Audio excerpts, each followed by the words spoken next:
De acordo com a Sociedade Brasileira de Arritmias Cardíacas, 50% de mortes causadas por problemas cardiovasculares ocorrem subitamente. Elas acontecem a cada 5 minutos em todo o mundo. Como anda batendo seu coração? Mais de 100 vezes por minuto? Hoje, a TV Folha da Saúde está no 31º Congresso Brasileiro de Arritmia Cardíaca, no Hotel Royal Tulip, zona sul da Cidade Maravilhosa. Aqui, os especialistas discutem assuntos relacionados à arritmia cardíaca, da atualidade e futuras perspectivas. Nós vamos conversar agora com o Dr. Luiz Magalhães, que é presidente da Sociedade Brasileira de Arritmias Cardíacas, a SOBRAC. Doutor, explica pra gente exatamente o que é a arritmia cardíaca. Então, qualquer distúrbio do ritmo cardíaco, seja ele para mais ou para menos os batimentos, configura uma arritmia. Nem toda arritmia é uma arritmia grave ou letal, maligna. Você tem arritmias benignas, que incomodam, e arritmias que realmente podem trazer risco de uma morte súbita para o indivíduo. Os sintomas da arritmia cardíaca podem ser confundidos com outros males, como por exemplo o estresse? Sem dúvida.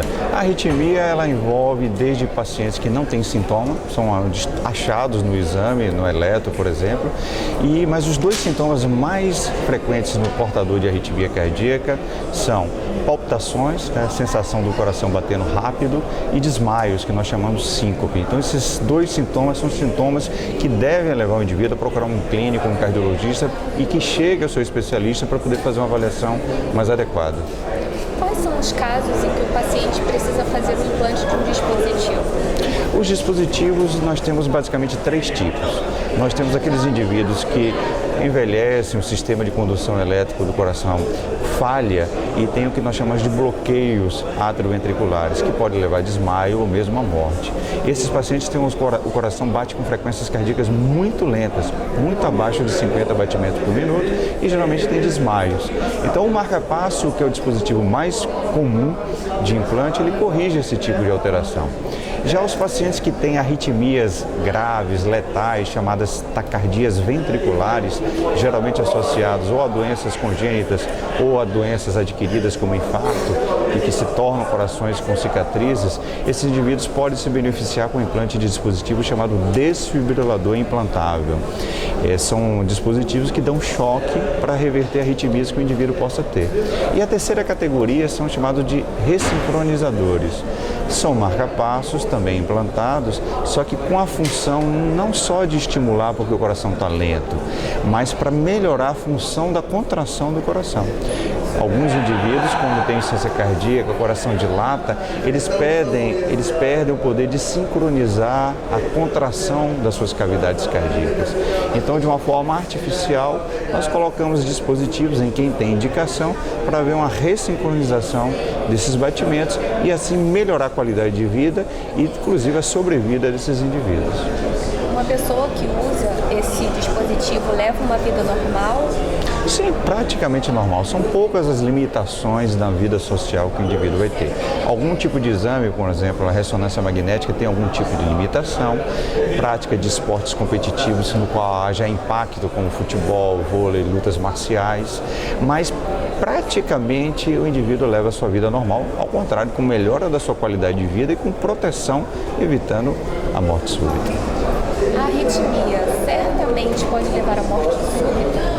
Não, existem as arritmias que realmente estão linkadas, estão relacionadas com a morte súbita.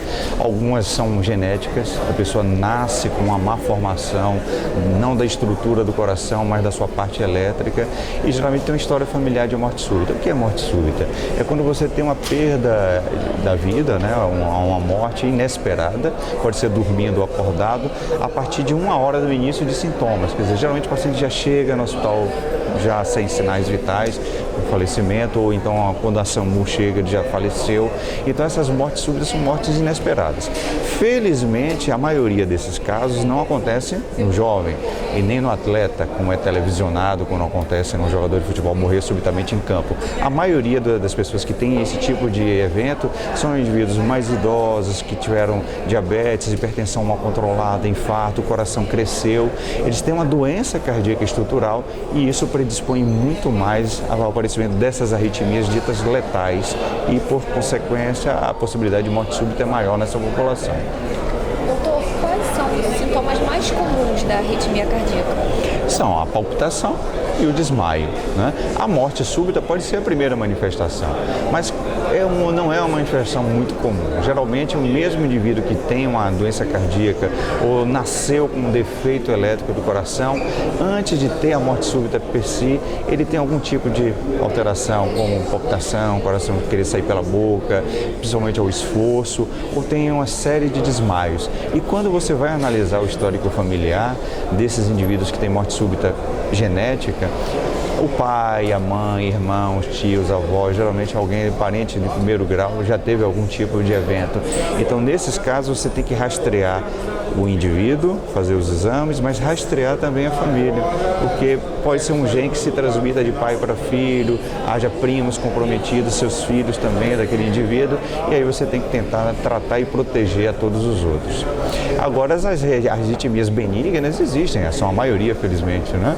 As arritmias que não morrem, mas que trazem uma redução da qualidade de vida, porque são indivíduos que têm palpitação, às vezes têm desmaio, vão para emergência, ficam internados, precisam tomar choque no peito, tomar remédio.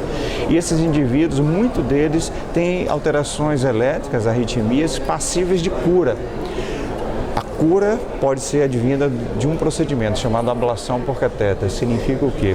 Se esse indivíduo não responde com o uso de medicamento ou não deseja usar medicamento, a maioria é jovem, ele pode fazer um procedimento que lembra um cateterismo, que procura a origem do foco da arritmia dentro do coração, e esse foco pode ser cauterizado e ele pode ficar curado em 95% a 100% dos casos. E existe também a arritmia que é a mais comum no meio médico, chamado fibrilação atrial, que é passível de ablação, mas antes de se indicar a ablação, o paciente passa por uma fase de estágios de tratamento farmacológico. Então o indivíduo pode tomar 1 ou 2 medicamentos, ver se ele fica bem, e se ele não responder com o tratamento com remédio, aí sim ele pode ser submetido a um procedimento de ablação. E qual é o fato principal em relação à fibrilação atrial, que é a arritmia mais comum?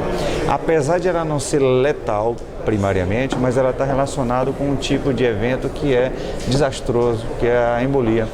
Então a fibrilação atrial ela pode provocar coágulos dentro do coração, esses coágulos podem migrar do coração para o cérebro, para a periferia e dar o que o leigo chama de derrame. Então, apesar de não ser necessariamente letal, mas pode trazer sequelas muito dramáticas para o indivíduo. Há uma idade tendenciosa para esse tipo de doença? A fibrilação atrial ela comete muito os idosos. É importante frisar de que a curva de prevalência da fibrilação atrial ela é acentuada a partir dos 70, 80 anos de idade. Então, como nós estamos vivendo um boom de aumento de sobrevida, principalmente no Brasil, à medida que os países vão se desenvolvendo, a curva, né, diminui a natalidade e aumenta a sobrevida. Então essa pirâmide vai se invertendo. Então nós vamos ter a cada década mais idosos, que graças a Deus vão sobrevivendo, mas que vão tendo a chance de desenvolver problemas, como as neoplasias, o mal de Alzheimer, etc., mas também as arritmias, entre as quais a fibrilação atrial. E se o indivíduo é idoso, hipertenso ou diabético, soma alguns fatores de risco, esse indivíduo tem indicação de usar um anticoagulante, que é um medicamento que afina o sangue para evitar que esses coágulos sejam formados e migrem. Então, acho que o mote da nossa campanha, que nós temos uma campanha de prevenção de arritmias pela sociedade já há quase 10 anos, é o dia 12 de novembro, no qual é celebrado esse Dia Nacional de Prevenção de Arritmias Cardíacas, e no qual nós temos ações dentro da sociedade ao longo do ano inteiro. E a ação deste ano, no próximo ano, é em relação à prevenção de fibrilação atrial e de AVC, consequentemente. Então, o autoexame, o indivíduo saber se sentir, perceber o seu pulso, seja no braço, seja no pescoço, ou o seu médico avaliar o seu clínico e perceber que o pulso dele é irregular. Se o pulso dele é irregular, ele tem que procurar o seu cardiologista para saber se ele não é portador de uma arritmia como a fibrilação atrial, que às vezes é assintomática, mas pode advir o risco da embolia. Muito obrigada pela entrevista, doutor. Não, nós aqui agradecemos. Em nome da Sociedade Brasileira de Arritmias Cardíacas, SOBRAC, a gente queria colocar que todas essas informações são como objetivo único atingir o público leigo, no qual ele possa perceber o risco dessas arritmias e poder tratar. Então nós instruímos as entidades públicas, privadas, as instituições estaduais, municipais e federais, a comunidade médica em geral, para que se faça essa campanha ao longo do ano inteiro prevenindo as arritmias.